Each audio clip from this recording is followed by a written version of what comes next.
कहानी स्मार्ट शोर और खामोश सुकून, द मल्होत्रा टेक फैमिली।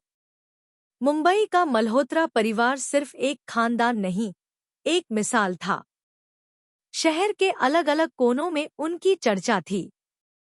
वजह? एक ही परिवार, लेकिन जीने का अंदाज ज़मीन आसमान जैसा अलग। और अब इस मॉडर्न लाइफ में एंट्री हुई थी ह्यूमैनॉइड एआई रोबोट्स की। बड़ा भाई आर्यन और सान्या, कांदिवली लाइफ। आर्यन और उसकी पत्नी सान्या दोनों कॉरपोरेट वर्ल्ड के बड़े खिलाड़ी हैं। आर्यन एक टेक जायंट कंपनी में है, जबकि सान्या एक बड़ी मार्केटिंग फर्म में। दोनों के ऑफिस अलग अलग हैं, इसलिए उनकी सुबह किसी रेस जैसी होती है।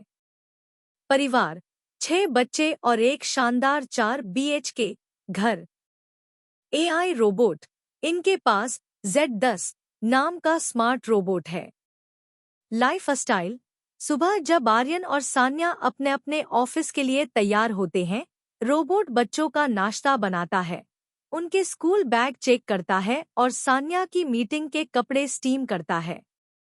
हकीकत, शाम को जब दोनों अलग अलग ऑफिस से थककर लौटते हैं, तो रोबोट डिनर तो परोस देता है, पर 6 बच्चों की हाई वोल्टेज एनर्जी रोबोट भी नहीं संभाल पाता। आर्यन चुपचाप सोफे पर बैठता है और सोचता है, मशीनों ने काम आसान किया, पर ये मानसिक थकान नहीं मिटा सकती। बड़ी बहन ईशा और समीर, बांद्रा कोस्टल लाइफ।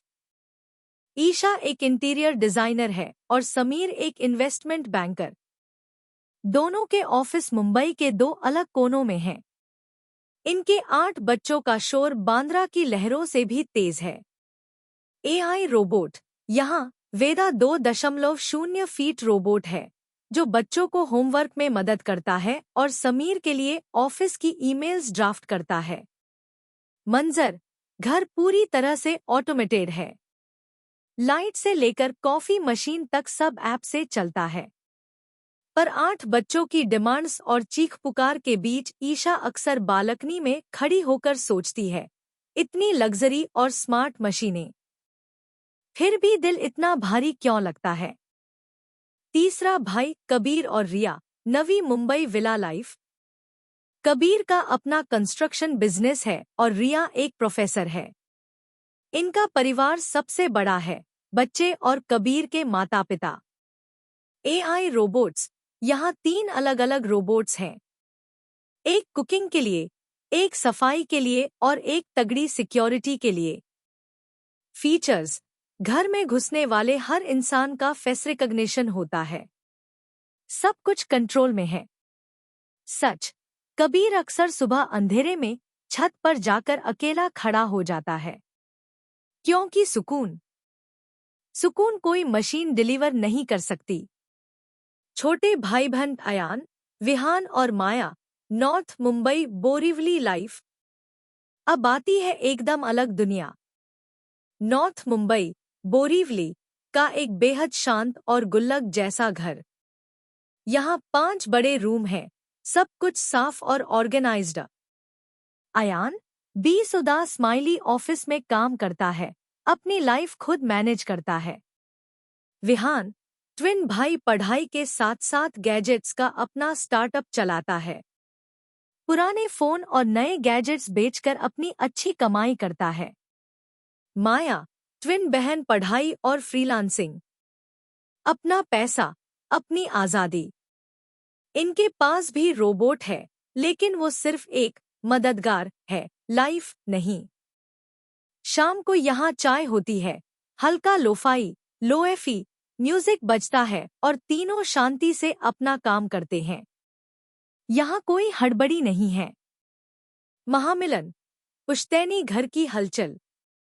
जब वीकेंड पर सब पुश्तैनी घर में मिलते हैं, प्लस बच्चे, साथ में उनके वर्किंग पेरेंट्स और 5 रोबोट्स, पूरा घर एक केओटिक एनर्जी बन जाता है। रोबोट्स ट्रे लेकर दौड़ रहे हैं, बच्चे चीख रहे हैं, सान्या और ईशा अपने अपने ऑफिस के पेंडिंग मेल्स पर बहस कर रही हैं। एहसास, एक कोने में अयान, विहान और माया अपनी कॉफी पी रहे थे। माया ने धीरे से कहा, मुझे यह भीड़ वाली लाइफ नहीं चाहिए। विहान ने अपना फोन साइड में रखा। मैं कमाता हूँ, अपनी लाइफ जीता हूँ, मेरे लिए यही काफी है। अयान मुस्कुराया। टेक्नोलॉजी सब आसान करती है, पर लाइफ का प्रेशर हमेशा कम नहीं करती। माता पिता का सच। मम्मी, मिसेज मल्होत्रा ने इस शोर को देखा और धीरे से कहा, हमने सोचा था भीड़ ही रौनक है, पर अब लगता है सुकून के बिना हर खुशी अधूरी है। पापा ने बच्चों की तरफ देखकर कहा, तुम लोग वैसे ही जियो जैसे तुम्हें सुकून मिले। आखिरी सीन। कांदिवली आज भी बिजी है। बांद्रा खूबसूरत पर थका हुआ है। नवी मुंबई का विला बहुत बड़ा है पर शोर से भरा है। लेकिन नॉर्थ मुंबई के उस घर में रात को खिड़की खुली है, ठंडी हवा आ रही है। रोबोट चुपचाप स्टैंड बाय मोड पर है। मेज पर 3 प्याली चाय रखी है। यहाँ कोई भागदौड़ नहीं है, यहाँ सुकून है। सीख। स्मार्ट मशीनें आपका घर चला सकती हैं, पर आपकी जिंदगी का चैन आपको खुद ही चुनना होगा।